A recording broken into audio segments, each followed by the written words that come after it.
Hammer.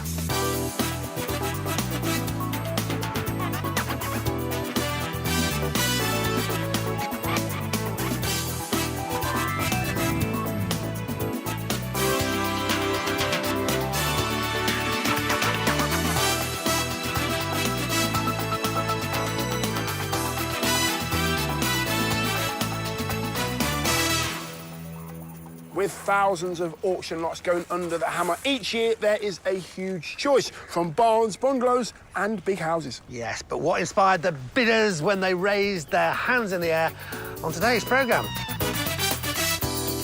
This 3-bed detached in Staffordshire leaves me wanting more. I'd like to try and create a bit more space if I could. Lucy's in Thamesmead, London, to see a 3-bedroom flat, or is it? Look, it's the span of my arms. That just doesn't work. This Cornwall cottage completes our trio 3-beds, the final chapter of a story which began in 2012. That was your last bid? That was our last bid. All these properties have been sold at auction, and we'll find out who bought them and what they paid when they went under the hammer. You're all done.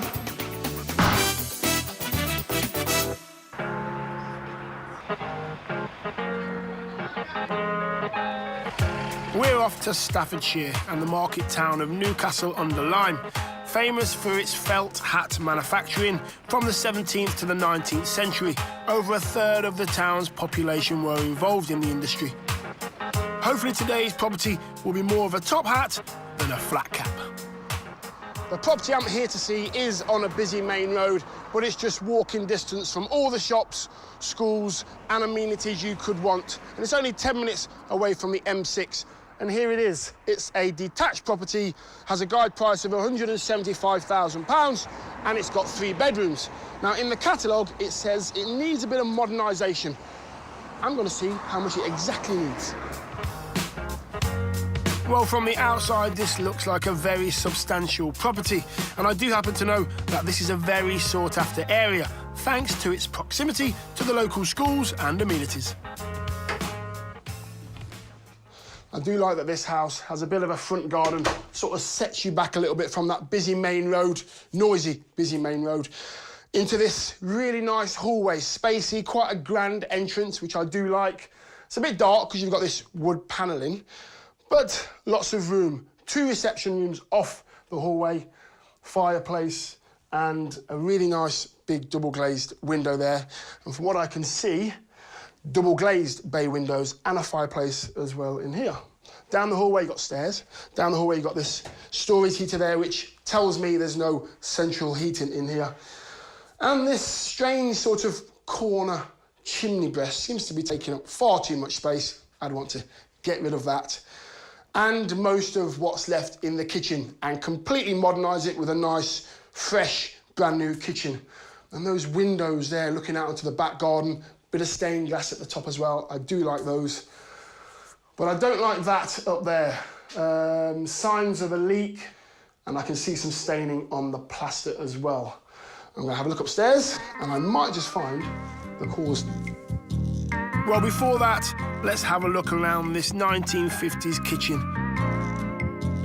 Just at the back, there's a bit of utility space as well, which is always good, as well as a downstairs toilet, although it might not be in the best place.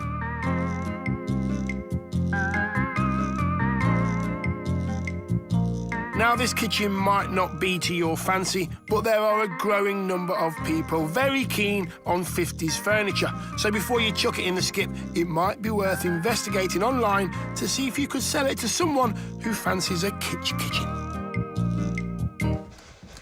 OK, we're upstairs. They have a decent-sized landing. I do like this banister here. In the bathroom, pink, a very nice shade of pink. Very small, you've got a bath and a shower over the bath as well. And I can see as well, I think that may be the cause to that leak downstairs in the kitchen. Looks like a towel rail or something has leaked. A bit further down here, you've got the 3 bedrooms. Straight in front of me, you've got a box bedroom, looks very small. This bedroom here is quite a decent size, bay window again, into the 3rd bedroom, which is nice and bright, lovely big window. Fireplace, old-fashioned fireplace as well. Lots of stuff to do in this house. It does feel a little bit small. As you're walking up to the house, you think it's going to be quite grand, but it's got 3 bedrooms, one of them being a box bedroom. I'd like to try and create a bit more space if I could. So I'm going to go out the back and see if I can see how we can do it.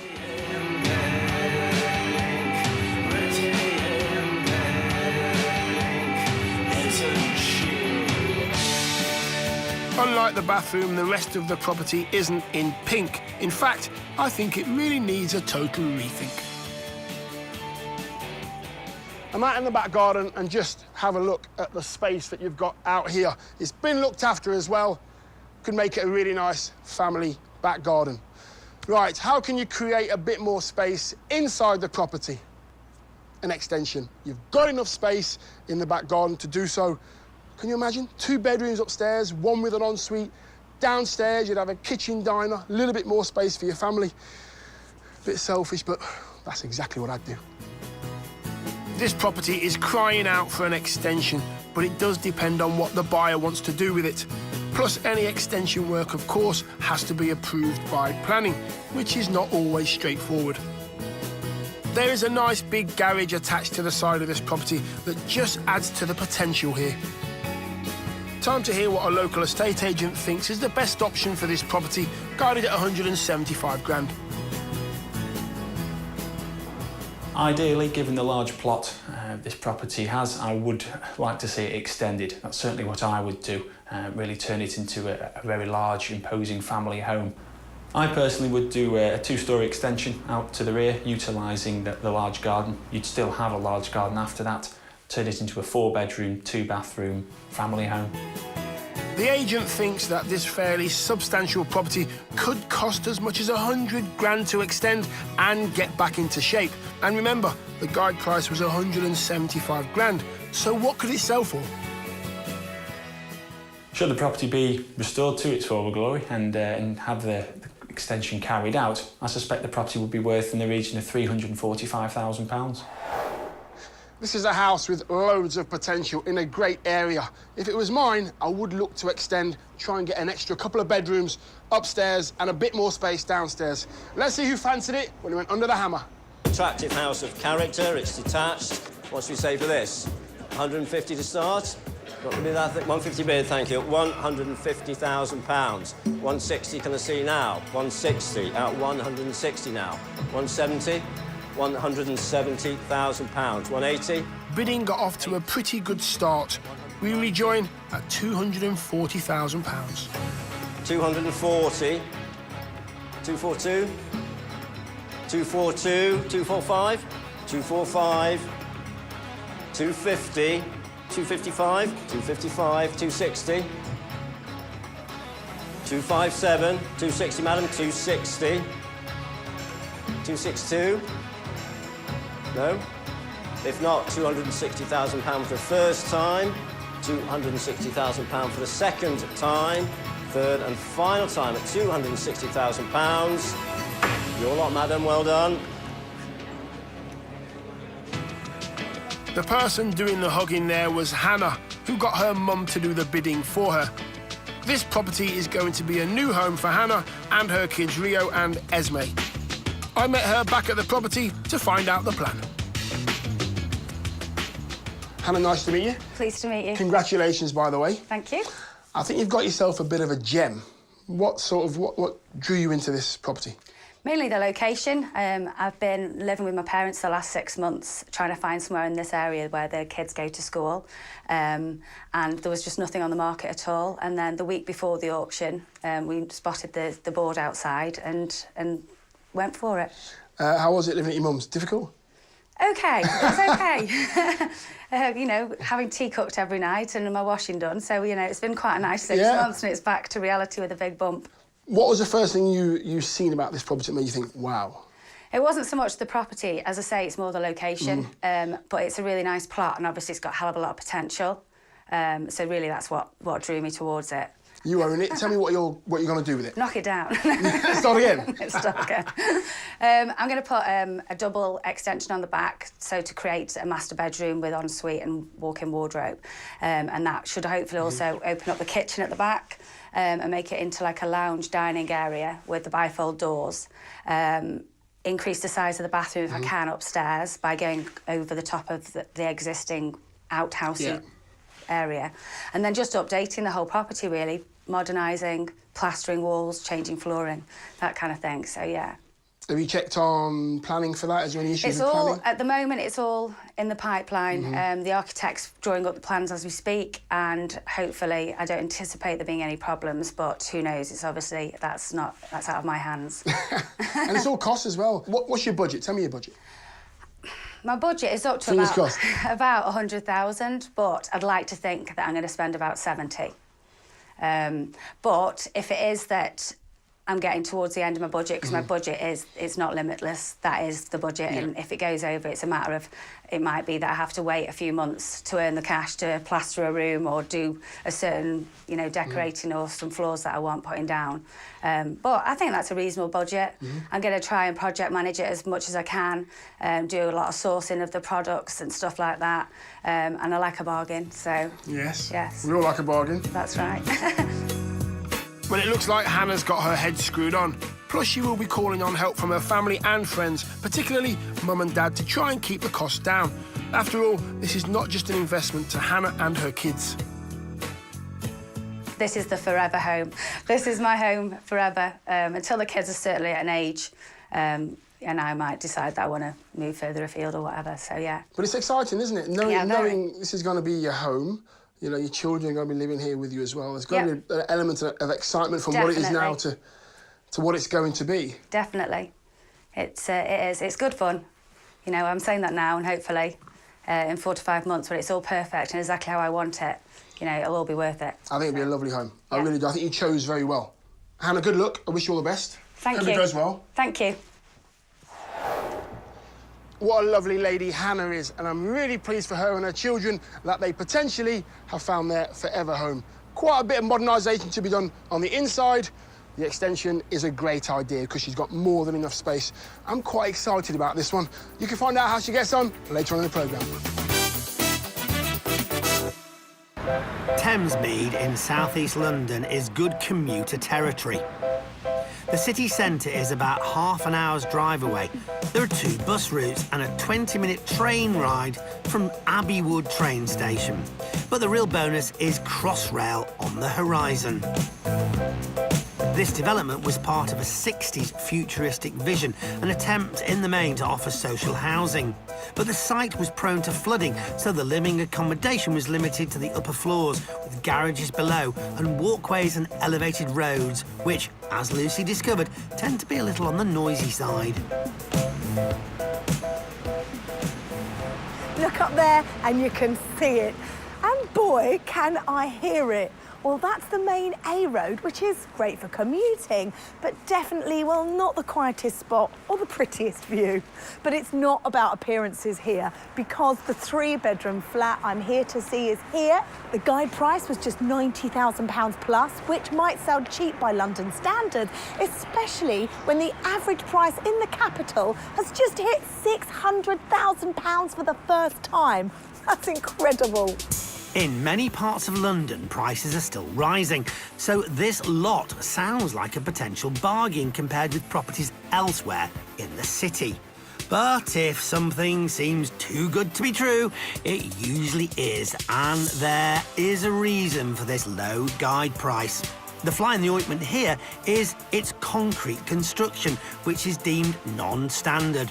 This can make getting a mortgage tricky and, in turn, keeps the value lower.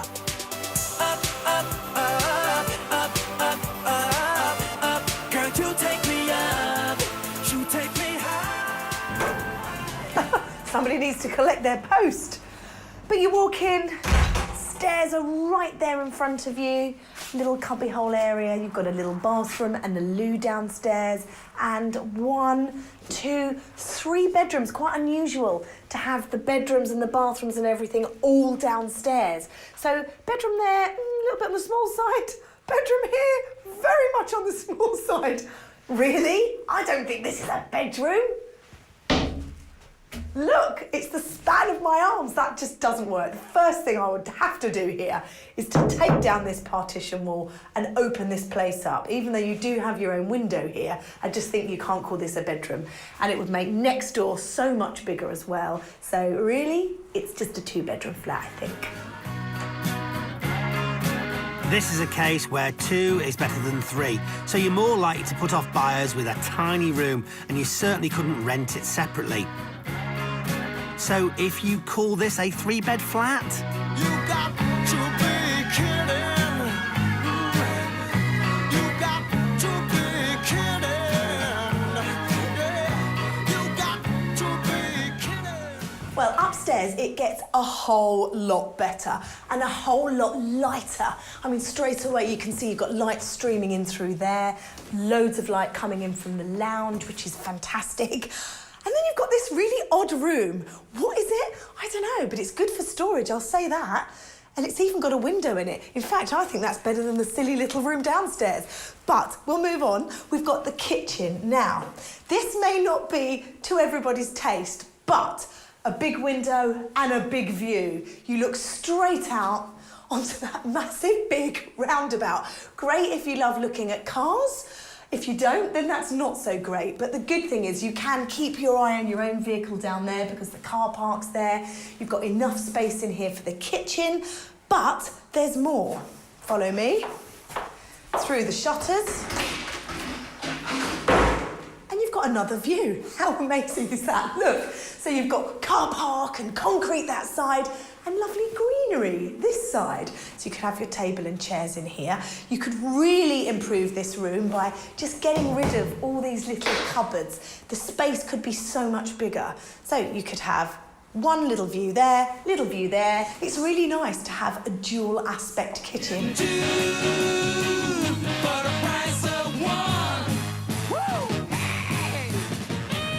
Yes, it's 2 completely different viewpoints, one urban, one rural, so whichever takes your fancy.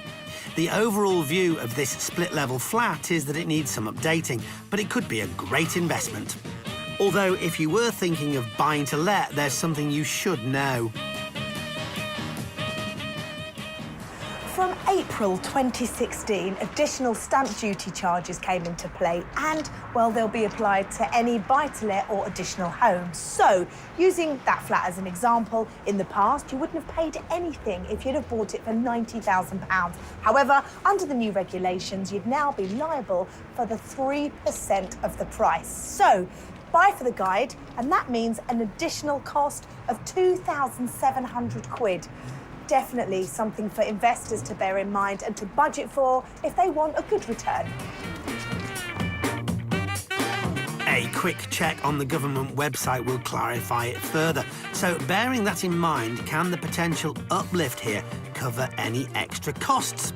What does the local estate agent think about this one? First impressions of the flat, it does need a lot of work to bring it up to a lettable standard and for a potential resale. The layout of the property with the bedrooms downstairs and the kitchen upstairs is quite strange. You don't come across it often, but it kind of works. There's no point moving it around. It's a lot more hassle than it's worth. I think people get used to it. Quirky can be good, but surely the biggest attraction here is a 2 to 3 bedroom flat for potentially under £100,000. Just a 20-minute train ride from central London. That's got to be a good investment, hasn't it? Once renovated, this could resell for £160,000 to £170,000, and letting, I'd let it out for £1,000 kind of a month.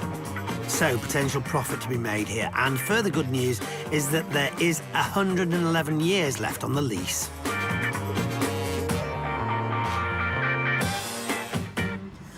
OK, so my first impressions weren't great, but it did get better as I looked further around the flat. And if you can buy this for anywhere near that guide price, well, I think it could be a profitable investment.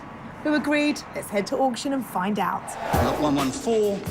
It's split-level flat, needed modernisation. 80 anywhere, should be cheap enough. 80,000 is all it was, thank you. 80 I've got. 82, thank you. 84. 84, 86, 88, 88, 90,000. With competition throughout the room, this lot soon went past its guide price, and we rejoined the bidding at 132,000. 132, 134, 136, 138, 140. We all done? Wait. One, leaving it late. 140, more competition. You're right now. One more? 142? Have a think. On his first bid at the back, £140,000 against lady in the middle on my right. Anybody else for lot 114? If not, 140 for the first, 140 for the second, 140 for the third and final time. We all done? Sold. 140.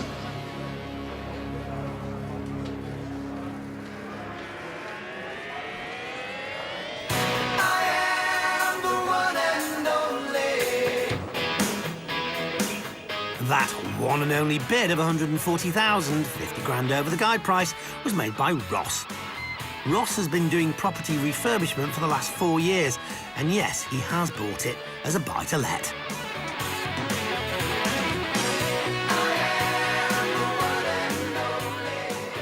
Ross, lovely to meet you. Congratulations. Thank you. So what was it about this place that made you want to go to the auction and bid for it? I didn't see this place at auction. I didn't view it, anything like that. It was a bit of a risk. Oh my gosh, so were you in the auction room not knowing what to do at that time? There was another one that I wanted and didn't get. And this one came up, and then I did read the legal pack on this one just to kind of make sure. But when I first saw it in the photograph, I thought, oh no. But then I started to see it from a different perspective. I thought about the redevelopment, I thought about the rail link, I thought about potential rental and the spacious rooms, you know. Does it excite you doing things like that, just, you know, plunging in at the deep end? Yeah, I'm a bit of a risk taker. But do you feel positive now that this was a good buy for you? Yes, I think so. Well, one of the Hammer golden rules is definitely to view a property before you buy it. And it's extraordinary how many people don't. But at least Ross had read the legal pack and did know the concrete construction may hold back its value. You know, you've got to do a lot here I do. to make it look loved. Yeah, it needs a lot of love. So how are you going to show it the love? With a lot of thought and a lot of elbow grease. You know, I've really got to just strip this wallpaper back, possibly replaster, flooring laminate, new carpets, new kitchen, obviously. There's potential as well, you know, I could remove that wall potentially downstairs. It's tiny. Oh, tiny? Have you even laid down in that space? It probably just takes your body space, really. Yeah, I think it'd be good for a hobbit or someone, but they're hard to come by. Well, there's not so many hobbits in Thamesmead, maybe out in the Shires, though. And if anyone knows a hobbit when he sees one, it should be Ross, because outside property developing, he's been on his fair share of film sets. So tell me what you do alongside property developing. I do a bit of extra work as well. Do you? Yeah. So yeah. what's that like? It can be quite fun at times. It can also be very boring, waiting around. I've done the usual, EastEnders, Holby City, some big films as well. Wow. So I suppose that does work really well alongside property developing because you can pick your own times. Yes, that's right. Yeah, you're not condemned to an office for 9 till 5. Tell me about your timescale. I'm hoping to get it done in around 2 to 3 months, hopefully less, but that's the longest stretch. And then your budget? Initially it was 10, but I'm thinking it's going to be more like 15 plus. I always estimate a worst case scenario and then try and scale it back. Ross, it's exciting to see what you're going to do here. Good luck with this. Thank you. And we'll be back in 3 months' time to see how you've done. Thank you so much. Congratulations, well done. I would definitely not recommend buying at auction like Ross did without looking around first. But, well, now that he's seen what he's contending with, he has some decisions to make and some work to do. You can join me later in the programme to find out what it actually looks like when he's finished. Coming up, a conclusion in Cornwall, but Sarah's lounge floor flagstones are proving elusive. We're slowly collecting them as we find them.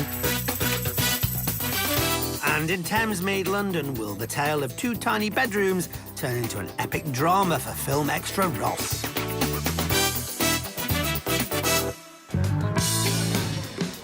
It's time to head back to Newcastle-under-Lyme, where earlier in the show I visited this rather grand-looking Victorian property, guided at 175 grand. Despite its imposing appearance, the inside was a bit disappointing. It does feel a little bit small. As you're walking up to the house, you think it's going to be quite grand, but it's got 3 bedrooms, one of them being a box bedroom. For every problem, there's always a solution, and I didn't have to walk too far to find it. How can you create a bit more space inside the property? An extension. Great minds think alike. A new owner, Hannah, had planned to extend to create an extra room for herself and children, Rio and Esme. I'm going to put a double extension on the back, so to create a master bedroom with ensuite and walk-in wardrobe. And that should hopefully also open up the kitchen at the back. But this wasn't just an investment in bricks and mortar. This is the forever home, until the kids are certainly at an age, and I might decide that I want to move further afield or whatever. She bought this house at auction for £260,000 and hoped to spend a further 70 grand completely modernising the property and adding a double extension. 17 months later, we are back to see how Hannah has got on with her forever home. Wanna come home to the only place I know, where the trees I planted grow. I wanna come home. What an amazing transformation. The new double extension has added so much space to the house, and the existing rooms have been modernised beyond recognition. Upstairs, there are now 3 double bedrooms, one for each of the family.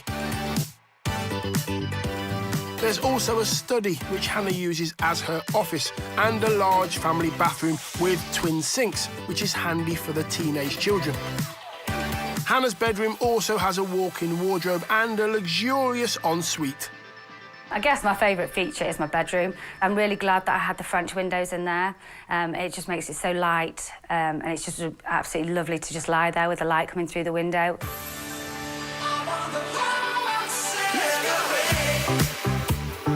But it's downstairs where the extra space can really be felt. In addition to the kitchen and lounge, there's room for a utility and toilet. The former front reception rooms are now a dining room and lounge for the kids. In fact, there might be too much space. The kids never use their lounge, they always use my lounge. The dining room, again, looks great, but it's a dining room and I don't really do dinner parties. Indeed, there's plenty of space, but sadly, not many original features left. The builders stripped the house bare, but did uncover one beautiful item. The one thing that I did end up keeping was the Minton floor in the hall. I didn't even know it was there until we lifted the carpet up. It's not 100% keeping with what the rest of the house is. It is very traditional, whereas the house is quite modern, but you can't cover up for Victorian floor. Going from this to this has taken Hannah a lot longer than her original 4 to 5 month timescale. Clearly, it took an extra year on top of that, and some. Initially, the planning permission was refused because the house has got quite a Victorian frontage, and obviously my design hadn't. So it was rejected on the fact that they didn't feel it would fit in with the surrounding area. So obviously then I had to resubmit the plans, which then put the project back by at least another 7 months. Then the weather, of course, was completely against me. It came to a stage where the roof needed to go on and we didn't have a dry day. We're just about there now. I have a bedroom, I have a kitchen. I no longer eat in the pub across the road every night. And in the process of dragging this job over the finishing line, Hannah may have just broken an unofficial Homes Under the Hammer record. I was let down by a lot of people. In the end, I think I had 8 plumbers in total that have been on the project. 8 plumbers? Wow. At times, having a finished house must have felt like a pipe dream to Hannah, and it's now complete. But has her budget sprung a leak? Initially, I said the budget was 70, but I could extend it to 100, but I didn't really want to spend much more than 70. Clearly spent a lot more than 70. It was around 92,000 that we spent in the end. Well, I'm going to say you came in under budget. What's been the hardest bit of this project? The biggest challenge has been living in it and coping mentally.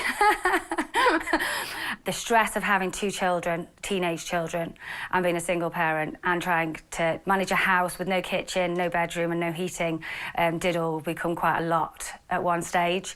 I just don't think that I realised living and working in the same kind of place with 2 children would be quite as stressful as it actually is. It's not like you can get out of it. It's like you wake up in the morning, it's still there. But certainly now, it just feels so homely, and it does feel like all the effort and all the tears and the sweat and the toil are all worth it. Now I can't wait to get back to work for a rest. It sounds like Hannah has been through the wars with this project, but the end result is a fantastic home for her and her kids. Even though the house will not be going up for sale, we've asked along 2 local experts for their views and opinions. First, the agent who saw it last. The biggest noticeable difference is, of course, the 2-storey extension to the rear. That was exactly what the property needed to fulfil the plot size, and the family room, the very large family room off the kitchen, is just very on trend at the moment and will really help sell the property. What a substantial property, a nice mix of the new and the original features and character of the property. This is a very, very desirable property. With a spend of 92 grand added to the purchase price of £260,000, Hannah has spent a total of 352 grand on this project. What do the agents reckon this house could sell for? We'd be looking at an asking price of £395,000. I would look to market in the region of £400,000. That is a lot more than what I was expecting, by about 20 or 30,000 more than I thought. A sale of 400 grand would mean a pre-tax profit for Hannah of £48,000. There's absolutely no chance that I will sell it. The only time that I would ever move from this house is when the children go off to university and I decide to emigrate somewhere hot. It's fair to say that Hannah's just glad it's all over. So, does she have any words of wisdom for would-be developers? Don't go on Homes Under the Hammer. Don't buy a house. Don't do it with yourself. No. What I would say I've learned is probably leave it to the experts. Back in time now to 2012 and the popular holiday county of Cornwall. The property I went to see was on a busy road. It was a 3-bed country cottage. Cornwall country cottage, surely you would expect it to command a top price. However, the guide price is intriguingly low, just £40,000. So, what's the catch? I didn't think that the busy road was enough of a negative point to drive the guide price so low. The roof looked like it needed work, but even so, £40,000? Plus, off the main road was a charming large rear garden with parking for several cars. So, can you work out what the catch was? Straight into the kitchen. Bit of a downside, that is the loo and bathroom, and it's the only one in the property. Is that the main catch? No. You know, and I'm sure you could live with that. You've got a sitting room, front sitting room there with an open fire, which is nice. Kitchen itself, well, it's kind of quaint. I guess it's built into some kind of an extension at some point. It needs a bit of work, but actually it's pretty in keeping with the cottage itself. Through here, and I'm getting the feeling this could almost have been a couple of cottages knocked through at some point, because there's another sitting room here, like a middle sitting room, then through to another lounge at the front there, again, downside, right by the side of the road. However, none of those things are the catch. The catch is that, in case you hadn't guessed, this place is actually lived in by somebody. There's a tenant in place and a rent is being paid. What's the problem with that? You could say that's actually quite good news. Trouble is, that rent isn't necessarily the full market rent at the moment, and you don't know what the tenancy agreement is that's in place. Is it an assured short-hold tenancy agreement that you can change and maybe ask the person to move out? Is it well, does it exist at all? There's all sorts of unknowns, and those definitely need to be sorted out, because it makes this not an ideal one to go for, perhaps.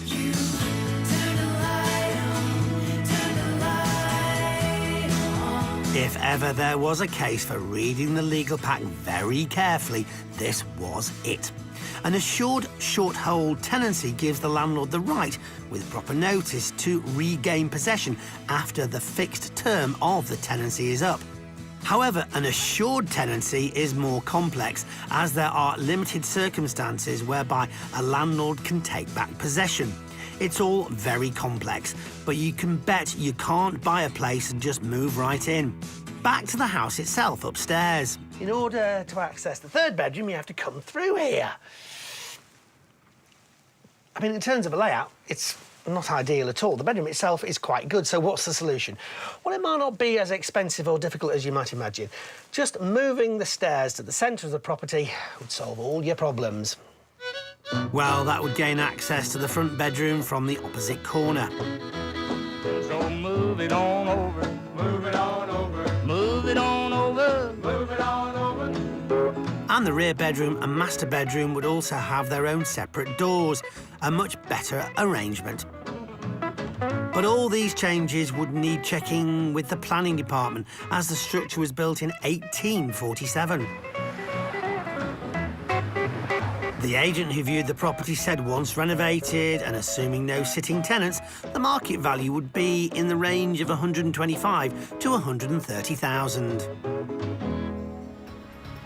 At the auction, we saw the successful bid come from Sarah. Sure we're all done. Yours at £60,000. Very happy, smiley face. That's nice.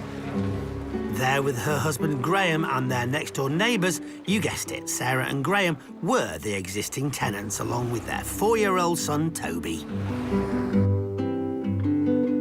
While Toby's dad, Graham, was out working at his job as a gardener, I met up with Sarah, who runs her own childminding business from home. I wanted to find out exactly why she was so bowled over with buying this property for 60k after renting it for some 16 years. Congratulations. Thank you. Were you happy with what you paid? Yeah, it was right on our limit. We couldn't go any higher than that. That was it? That was it. That was your last bid? That was our last bid. I had to look confident and just try to go for it and hoping that whoever it was bidding against us would stop. Have you thought about buying it before? Yes, we had tried to put an offer in beforehand. It was declined. How much was your offer for?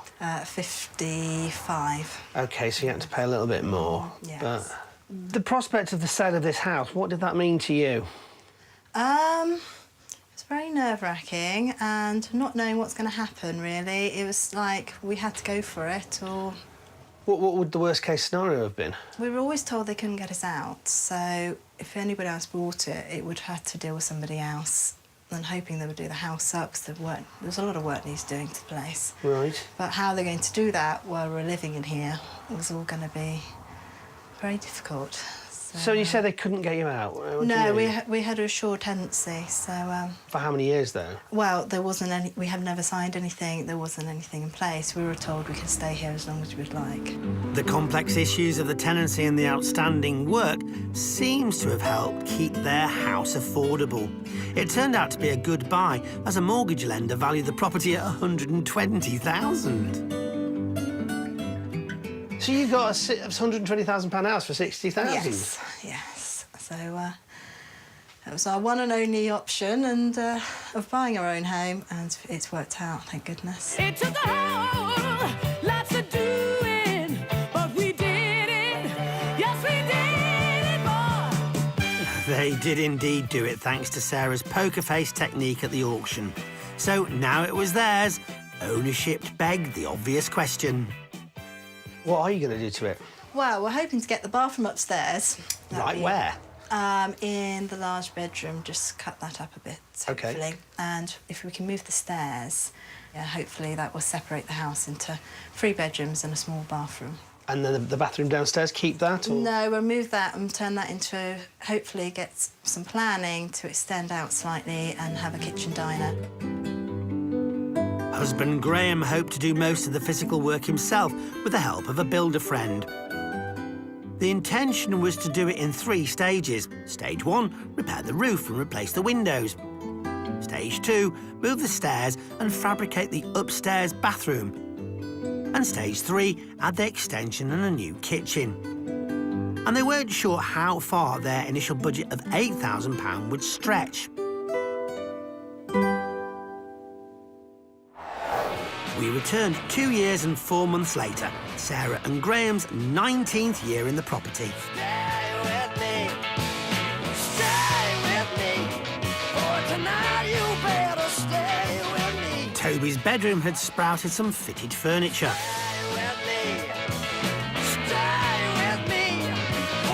The master bedroom's footprint had transformed into a guest bedroom and, as planned, a family bathroom. These were stage 2 jobs, but they hadn't skipped on the stage 1 ones. Windows we did first, that was the easier job, and then we did the roof. We still have to redesign the kitchen and hopefully do a kitchen diner with windows looking out to the garden, which hopefully will be next year. And we still want to do the flooring in the other room. We found flagstones under the carpet, so we want to restore them. So. The work done to this point had certainly made a difference.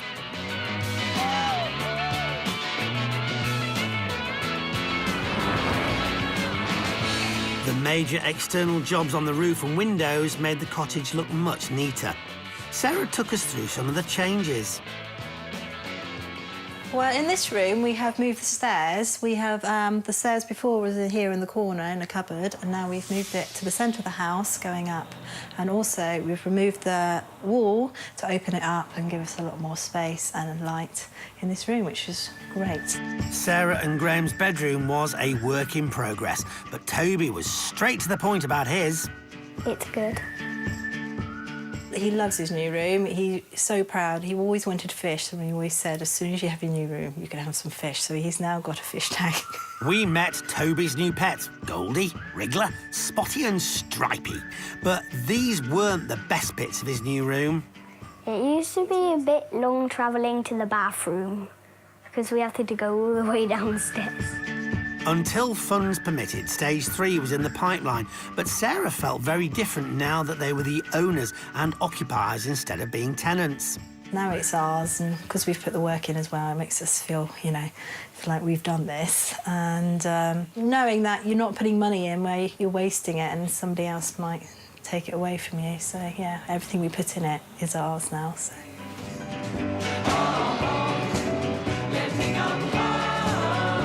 I was curious how the £8,000 budget had fared. We're at about 10,000 now, so yeah, with the roof and the windows, and new chimneys as well. At this time, estate agents value the property at £125,000. You can find out how Sarah further progressed her dream home and what happened to Toby's fish later in the show.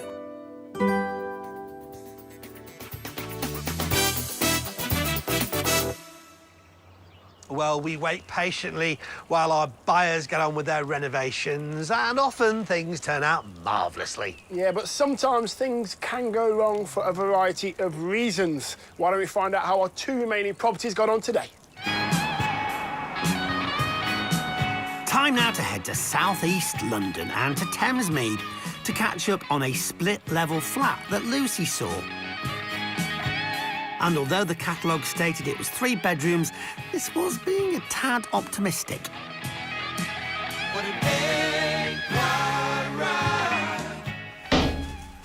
Look, it's the span of my arms. That just doesn't work. The first thing I would have to do here is to take down this partition wall and open this place up. Even though you do have your own window here, I just think you can't call this a bedroom. And it would make next door so much bigger as well. So really, it's just a 2-bedroom flat, I think. In fact, it had 2 of a lot of things. 2 floors, 1 for the bedrooms and bathroom, and 1 for the lounge and kitchen. It had 2 views, 1 rural, 1 urban, so you were spoiled for choice. Not that part-time property developer and part-time film and TV extra Ross knew any of this before he bought it with a single bid of £140,000. Sold. Sometimes all it takes, I know sometimes all it takes is a leap of faith. I didn't view it, anything like that. It was a bit of a risk. Oh my gosh, so were you in the auction room not knowing what to do at that time? There was another one that I wanted and didn't get, and this one came up, and then I did read the legal pack on this one just to kind of make sure, but when I first saw it in the photograph, I thought, oh no. But then I started to see it from a different perspective. I thought about the redevelopment, I thought about the rail link. So I thought, you know, why not? Yes, one of Hammer's golden rules straight out of the window. But Ross was reasonably happy with his purchase and even seemed to have a solution to that so-called third bedroom. Really? Yeah, I think it'd be good for a hobbit or someone, but they're hard to come by. Accepting the lack of hobbits in Thamesmead, Ross did plan to open up the bedroom, rework the kitchen and give it the complete works on a budget of 15 grand and a 3-month timescale. Provided, of course, Steven Spielberg didn't phone him up and want him for his next blockbuster. We'll go that extra mile for you.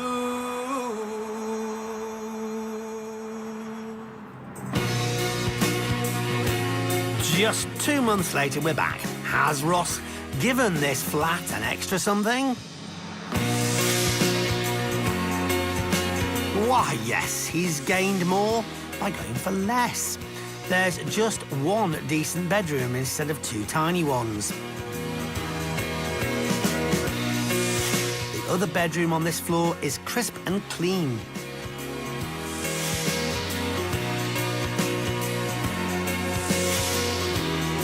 Though he has decided to keep the bathroom and toilet separate. So, bedroom and bathroom sorted out, but what about the upper floor with the kitchen? Ah, that's better. So in this room, I got rid of all the old kitchen here and put a new kitchen in. And there was a big wall here, okay, and a massive water tank. So we ripped all that out and opened up this space, and I could justify this area as a living area. By calling this a living area, Ross is hoping that the lounge next door will be considered a bedroom, returning the flat to its former 3-bedroom status. But how heavily has Ross been involved? Was he an extra pair of hands, or was it a starring role? I was very hands-on. I was here every day for the whole project. My builder had done the major works, you know, things that I couldn't do, like plumbing work, electrics. But from my perspective, I did all the decorating, removing wallpaper, painting, helping with everything, really. Ross hopes to finish the slick modern production in a couple of weeks, ready for general release on the rental market. But this wasn't a big budget production, so did he stick to his £15,000 planned spend? I did it within the budget, actually. It's £13,000 I spent in total. £13,000 on top of a £140,000 purchase price takes Ross's total to £153,000. And with the flat being of concrete construction, there is a limit to what is worth doing here. So has he made the right choices to maximise its potential? What do 2 local estate agents think? The first of all, to the property, it's really, really well presented, good layouts, and I like what the owner has done to the house. I like the finish that he's put, particularly in the kitchen and the bathroom, and the option that you can have this as a 3rd bedroom as well as 2. This was always planned as a rental project, but has he increased the value of the flat he's invested 153 grand into? If we were to put the property onto the sales market, we would value the property between £175,000 to £180,000. Due to the property being a concrete build, if this was going to be resold, I believe we'd be able to fetch in the region of £175,000. Yeah, that's okay. It's about the ballpark. 180 will be good for this time. Next year, when Crossrail goes in, I think it'll jump a bit more, so I was thinking about that. But yeah, that's good. A potential pre-tax profit of £22,000 to £27,000. Well, it won't break any records, but it's OK. What about the all-important rental value? I would expect the monthly rental to be around £1,000 per calendar month. Pounds per calendar month, I believe we'd be able to achieve in the region of £1,100 per calendar month. Yeah, I mean, 1,100 would be good. If I were to rent it out to students, let's say, individually on a bedroom basis, I could achieve $450 per bedroom, it will make it $1,350. So there's that option as well. The £1,100 per calendar month would give a yield of around 8.5%, which certainly will generate some extra income for Ross. But having bought this one blind, is he going to mend his ways and be more diligent next time? No, I took a massive risk, which I have done several times before. But there's something about the risk and the challenge that I can't help myself. Well, Ross may have got away with it this time, but I can't emphasise enough, always look before you leap.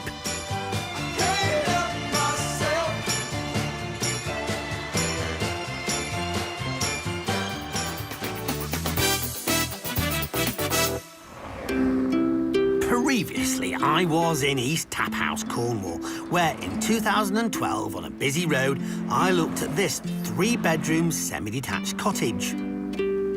It had plenty of off-road parking with potential for a superb garden thanks to the large plot. 16. When it went to auction, it had a relatively low guide price of £40,000 because it was auctioned with sitting tenants, and it was those sitting tenants who succeeded in purchasing it for £60,000. Quite sure we're all done. Yours at £60,000. Very happy smiley face, that's nice. Childminder Sarah and gardener Graham were the new owner-occupiers and set about the changes that they wanted to make to the cottage, where they'd lived already for 16 years and son Toby had lived in for 4.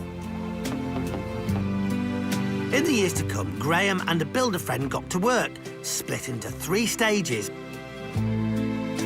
When we last saw it in 2014, there were new windows and roofing. Your hard work, but you're good for me. The bathroom had moved upstairs. But 99% of the time, your hard work, but you're good for me. And the staircase had moved too, all of which added £65,000 value to the £60,000 Sarah and Graham had paid for the property. Not that this was a money-making venture, more the creation of a forever home, but not until they'd saved for stage 3. We still have to redesign the kitchen and hopefully do a kitchen diner with windows looking out to the garden, which hopefully will be next year. And we still want to do the flooring in the other room. We found flagstones under the carpet, so we want to restore them. Well, we're heading back 4.5 years after they first bought the house that they've now lived in for over 20 years. I know, right from the start, like it's the first time, it finally feels like coming home. The new extension with fully fitted kitchen diner has certainly been worth the wait. It's got all that Sarah could possibly wish for. But let's not forget she's been wishing for it for over 20 years now, so she has had immense patience.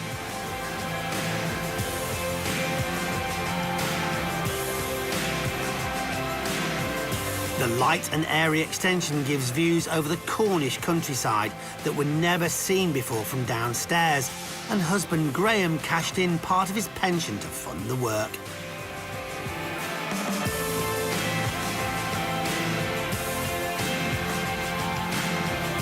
Sarah is pleased as punch with the outcome.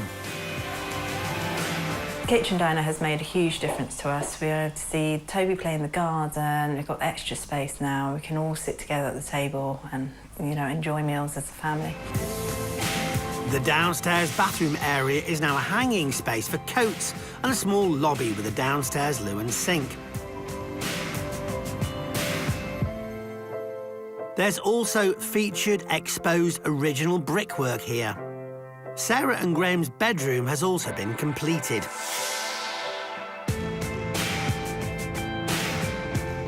The windows are in keeping with the period of the house, being sash in style, but they are double glazed to keep out that traffic noise.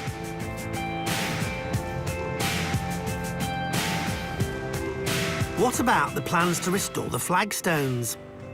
The flagstones we haven't quite managed to do yet. We're slowly collecting them as, you know, as we find them. And then once we've got all the flagstones to cover the area, we'll relay the floor. I'm sure Sarah and her gardener husband Graham will leave no stone unturned in their bid to unearth the rest of the slate required for the floor.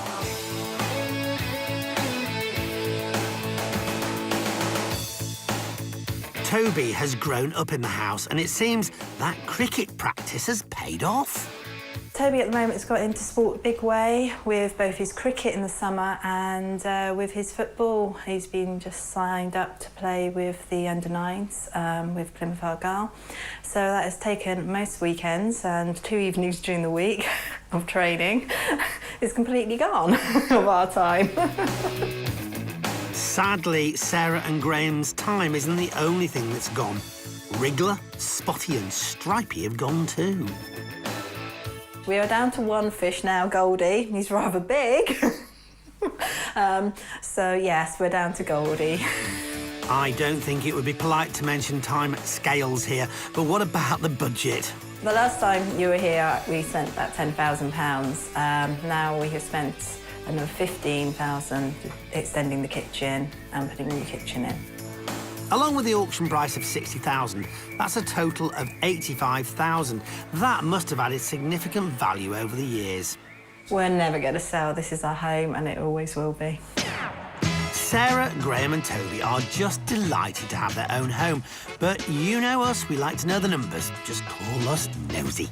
So we asked along 2 local estate agents to give us their thoughts and valuations. Really pleased with the property. They've mixed a good amount of old property and new property together with the Delabole slate floor and that in the lounge area, the wood burners, but they've also brought in modern heating in the form of electric heaters, which are really efficient as well. So overall, really pleased with the fit and finish of the property. The property would appeal to families with children, especially because of the garden and its village location. So what does all this translate to for the £85,000 investment when it comes to a market value? In this present market, the property would achieve in the region of £150,000. Sales valuation on this property is in the region of £175,000. That's £90,000 potential pre-tax profit. What do you think of that, Sarah? Makes no difference that, you know, these valuations make no difference to us whatsoever. This is our home. So I guess you won't be down to the auction room anytime soon. That's probably it, yeah. I can't see myself being a builder. And what does Toby think about all the years that Mum and Dad have been working so hard? Very proud.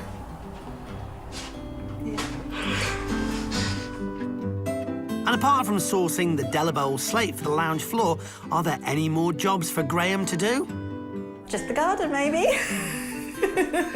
Well, he's been gardening for customers all week and then refurbishing all weekend, so I think we can let him off that one. Any final thoughts on the project? In the mornings, we wake up and we just feel so, so lucky to have this beautiful house that we have, and it's always going to be ours, and it can't be taken away from us. And you can't say fairer than that.